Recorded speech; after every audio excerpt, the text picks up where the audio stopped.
Hi,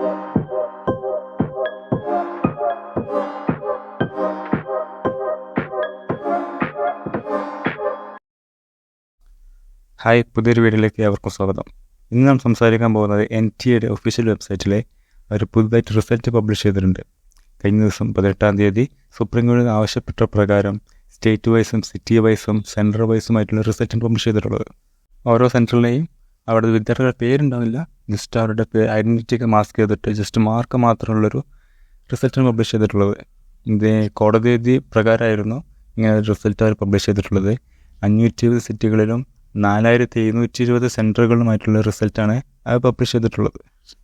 ഇത് നോക്കാൻ വേണ്ടിയിട്ട് നമുക്ക് ജസ്റ്റ് ഗൂഗിളിൽ പോവുക, അതിൽ NTA ഒഫീഷ്യൽ വെബ്സൈറ്റിൽ പോവുക.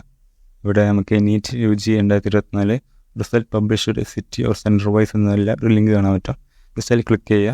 അതിൽ ക്ലിക്ക് ചെയ്ത് കഴിഞ്ഞാൽ സ്റ്റേറ്റ് വൈസ് നമുക്ക് ഇവിടെ സെലക്ട് ചെയ്യാൻ പറ്റും. ഇപ്പോൾ ഉദാഹരണത്തിന് ഞാനിപ്പോൾ ഇവിടെ കേരള സെലക്ട് ചെയ്തു. കേരള ഓക്കെ. അതിനുശേഷം സിറ്റി, കേരളത്തിലെ ഏതെങ്കിലും സിറ്റികൾ, ഇപ്പോൾ ഉദാഹരണത്തിന് ഇപ്പം ട്രിവാൻഡ്രം സെലക്ട് ചെയ്തു. അതിനുശേഷം ട്രിവാൻഡ്രത്തുള്ള എല്ലാ സെൻറ്ററുകളുടെയും പേര് നമുക്ക് ഇവിടെ കാണാൻ പറ്റും. ജസ്റ്റ് ഇവിടെ 10 കാണാൻ പറ്റുള്ളൂ. നമുക്കിവിടെ ഷോ എൻട്രീസ് ഉള്ളതൊരു ടോട്ടൽ 500 വെച്ച് കഴിഞ്ഞാൽ നമുക്ക് എല്ലാ സെൻറ്ററുകളും 28 സെൻറ്ററുകളാണ് ട്രിവാൻഡ്രത്തുണ്ടായിരുന്നത്. ആ 22 സെൻറ്ററുകളുടെയും പേര് നമുക്കിവിടെ കാണാൻ പറ്റും. ജസ്റ്റ് ഉദാഹരണത്തിന് ഇപ്പോൾ നമ്മൾ ഏതെങ്കിലും സെൻറ്റർ ഇപ്പോൾ എടുത്തു.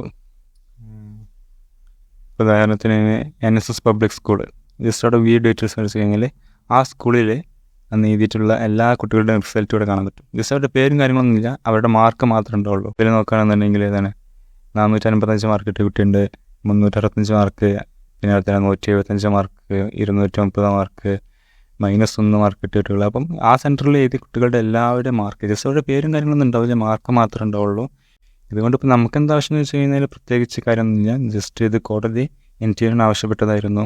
ഓരോ സെൻറ്ററിലെയും റിസൾട്ട് കിട്ടുക, അവരുടെ മാർക്കുകൾ, കുട്ടികൾക്ക് എത്ര മാർക്ക് കിട്ടിയെന്ന് അറിഞ്ഞു കഴിഞ്ഞാൽ ഓരോ സെൻറ്ററിൽ എന്തെങ്കിലും പ്രശ്നം നടന്നിട്ടുണ്ടോ, ഇങ്ങനെ നടന്നിട്ടുണ്ടെങ്കിൽ ആ സെൻറ്ററിൽ മാത്രം റീടെസ്റ്റ് നടത്തിയാൽ മതി എന്നുള്ളൊരു വിവരം കിട്ടാൻ വേണ്ടിയിട്ടായിരുന്നു കോടതി ആവശ്യപ്പെട്ടത്. അപ്പോൾ കോടതി ആവശ്യപ്പെട്ടപ്പം കോടതി NTA അത് പബ്ലിക്കായിട്ട് ഇടാൻ പറഞ്ഞു. പബ്ലിക്കായിട്ട് ഇടാൻ പറഞ്ഞപ്പോൾ NTA അന്ന് തന്നെ കോടതിയിൽ ആവശ്യപ്പെട്ടിരുന്നു.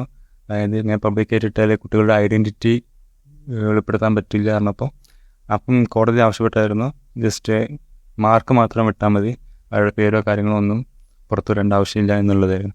അപ്പം അതിൻ്റെ ഒരു കാര്യമായിരുന്നു. അപ്പം അതാണ് ഇപ്പം ഇവിടെ കാണുന്നത്. ഇതിൽ പ്രത്യേകിച്ച് മറ്റു കാര്യങ്ങളൊന്നും വെച്ചാൽ ജസ്റ്റ് നമുക്കാണെന്നുണ്ടെങ്കിൽ നമ്മളെ സെൻറ്ററിൽ എത്ര കുട്ടികളുണ്ടായിരുന്നു, എത്ര മാർക്ക് അവർ വാങ്ങിച്ചു എന്നൊക്കെ നോക്കി വെറുതെ നോക്കാമെന്ന് മാത്രം.